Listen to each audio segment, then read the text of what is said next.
Dan Anda harus tahu bahwa akhir-akhir ini Misa Tridentin ini kembali populer terutama di negara-negara Eropa dan Amerika. Di Eropa, gereja-gereja tertentu misalnya Tridentin secara rutin, termasuk juga ada yang di Amerika Serikat.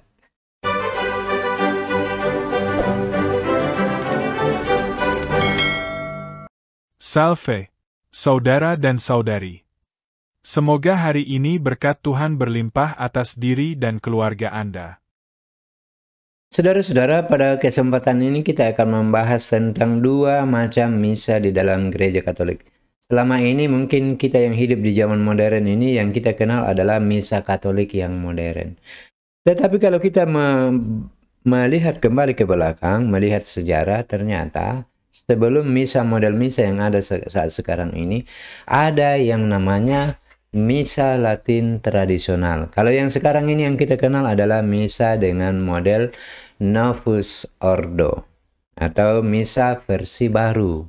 Nah, untuk memperjelas hal ini, mari kita lihat satu persatu sehingga kita dapat memahami dan dapat membedakan antara kedua model misa Katolik ini. Yang pertama mari kita lihat pengertian antara keduanya. Satu, misa Latin tradisional atau misa Tridentin adalah bentuk liturgi Katolik Roma yang kuno atau yang lama, versi sebelum Konsili Vatikan kedua, terutama berdasarkan misalnya Romanum 1962. Misa ini seluruhnya menggunakan bahasa Latin. Jadi, batas antara Novus Ordo dengan Latin tradisional Tridentin ini adalah Konsili Vatikan kedua. Sebelumnya itu saudara-saudara ke belakang, semua gereja-gereja Katolik menggunakan misa Tridentin, menggunakan bahasa Latin dan berbagai macam ciri khas misa Tridentin atau misa Latin tradisional. Kemudian di poin yang kedua, Novus Ordo atau Ordo baru, model misa Katolik model baru, diperkenalkan oleh Paus Paulus ke-6 pada tahun 1969 pasca Konsili Vatikan kedua, di mana setelah Konsili Vatikan kedua ini banyak pihak-pihak yang lain yang mengatakan Katolik menjadi lebih ramah, menjadi lebih adaptif dengan keadaan. Walaupun saudara-saudara, patut dicatat bahwa Katolik itu walaupun ada penyesuaian pengembangan, tetapi Katolik tidak pernah bertentangan dengan dirinya sendiri. Aturan dasarnya tetap sama. Termasuk juga di dalam dua model misa ini tidak ada hal yang bertentangan, saudara-saudara. Diperkenalkan oleh Paus Paulus ke-6 1969 pasca Konsili Vatikan kedua. Lebih fleksibel dalam bahasa dengan partisipasi aktif umat. Jadi, ciri khasnya adalah fleksibel dan meminta partisipasi umat agar lebih aktif. Sementara di dalam misa tradisional ciri khasnya adalah menggunakan bahasa Latin dan kemudian partisipasi umat agak kurang dan lebih ditekankan pada situasi kontemplatif. Untuk lebih jelasnya mari kita lihat lanjutan dari materi ini. Satu, bahasa liturgi. Untuk misa Tridentin menggunakan bahasa Latin secara penuh, termasuk doa-doanya, bacaan kitab sucinya, dan bagian-bagian kanoniknya. Seluruhnya berbahasa Latin. Hanya homili dan pengumuman yang bisa disampaikan dalam bahasa lokal. Homili kenapa disampaikan dalam bahasa lokal? Karena ya kan dia supaya lebih mengena pada yang bersangkutan, karena ya kita tahu bahwa homili itu berisi juga selain penjabaran tentang kitab suci, juga berisi tentang nasihat-nasihat iman kepada umat yang hadir. Nah, kalau tidak dimengertikan susah bagi umat untuk melaksanakannya dan mengamalkan di dalam kehidupan sehari-hari. Misa Novus Ordo menggunakan bahasa lokal, vernakular, seperti bahasa Indonesia, walau bahasa Latin tetap diperbolehkan. Jadi begini saudara-saudara, di Indonesia boleh kita menggunakan misa Latin, berbahasa Latin, dan kadang-kadang itu masih muncul sekarang, walaupun sebagian saja lagu-lagunya yang diambil dari bahasa Latin, tetapi itu masih menunjukkan, masih mencirikan gereja Katolik dengan versi bahasa Latin. Jadi di dalam Misa Novus Ordo ini boleh menggunakan bahasa lokal, resminya bahasa lokal. Tetapi tetap diizinkan, tetap diperbolehkan, gereja boleh tetap memilih Misa Tridentin.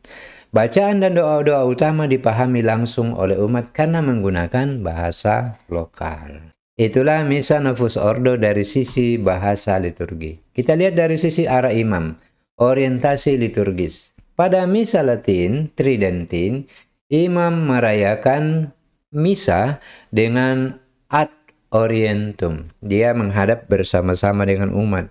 Jadi kalau altarnya di sana, imam di sini menghadap ke sana, di belakang imam itu ada umat sama-sama menghadap ke sana. Begitu misalnya sepanjang waktu. Sementara itu, saudara-saudara, di dalam Misa Novus Ordo, imam biasanya merayakan versus populum. Apa yang dimaksud dengan versus populum? Imam berhadapan dengan umat. Umat menghadap kemari, imam menghadap ke sana. Itulah salah satu ciri khas Misa Novus Ordo. Ini menunjukkan interaksi dan keterlibatan langsung dengan umat. Ini wajar saja saudara-saudara karena Novus Ordo ini yang ditekankan, salah satu yang diharapkan adalah partisipasi umat di dalam menyanyi dan di dalam menjawab doa-doa yang seharusnya dijawab secara bersama-sama. Poin yang ketiga, struktur dan ritus liturgi. Misa Latin mengikuti struktur Missale Romanum 1962 dengan aturan sangat ketat, terstruktur dan sedikit sekali improvisasi di dalamnya. Pada sisi yang lain, Misa Novus Ordo mengikuti Missale Romanum 1970. Versi 1970 ini lebih fleksibel, memberikan pilihan atau opsi pada doa dan bacaan, serta memberikan ruang bagi konteks budaya lokal. Jadi misalnya ada tarian-tarian lokal bisa dimasukkan di dalamnya. Dan bahkan saudara-saudara di daerah-daerah tertentu ada misa dalam bahasa daerah. Misalnya misa dalam bahasa Jawa, misa dalam bahasa Toraja, dan seterusnya. Itulah contoh-contoh dari Misa Novus Ordo, struktur dan ritusnya. Kemudian kita pindah ke poin yang keempat, peran umat dalam liturgi. Untuk Misa Latin, peran umat lebih kontemplatif, lebih banyak diam, lebih banyak merenung, dengan partisipasi batin yang lebih banyak ditekankan melalui doa dan nyanyian. Itu pun nyanyiannya adalah nyanyian Latin. Tidak ada dialog langsung antara imam dengan umat di dalam misa tersebut. Lalu di sisi lain, peran umat dalam liturgi pada Misa Ordo, umat lebih terlibat secara aktif, menjawab salam imam, kemudian menyanyi, membaca bacaan, dan menjadi petugas liturgi, lektor, misdinar, dan pemazmur. Partisipasi umat sangat dikembangkan di dalam Misa Novus Ordo. Itulah bedanya dengan Misa Tridentin. Kemudian komuni kudus. Di dalam Misa Latin, komuni hanya diperbolehkan diterima melalui lidah dalam posisi berlutut, sebagai bentuk penghormatan tertinggi kepada sakramen Maha Kudus yang kita terima pada saat waktu itu, di mana kita dalam iman mengatakan bahwa yang hadir ini adalah sungguh-sungguh Yesus, sungguh-sungguh tubuh Yesus. Pada sisi yang lain, komuni kudus dari sisi Misa Novus Ordo, komuni dapat diterima dengan tangan atau lidah, berdiri atau berlutut. Kalau kita kenal sekarang, lebih banyak diterima secara berdiri dengan bersujud lebih dahulu memberikan penghormatan, lalu kemudian mengulurkan tangan untuk menerima hosti. Diterima dalam keadaan berdiri. Kita pindah ke poin yang keenam, doa kanon atau doa syukur agung. Di Misa Latin, doa kanon Romawi hanya menggunakan doa syukur agung yang pertama, tanpa variasi dan diucapkan dalam keheningan oleh imam. Kadang-kadang tidak terdengar. Kalaupun terdengar itu kedengarannya sayup-sayup.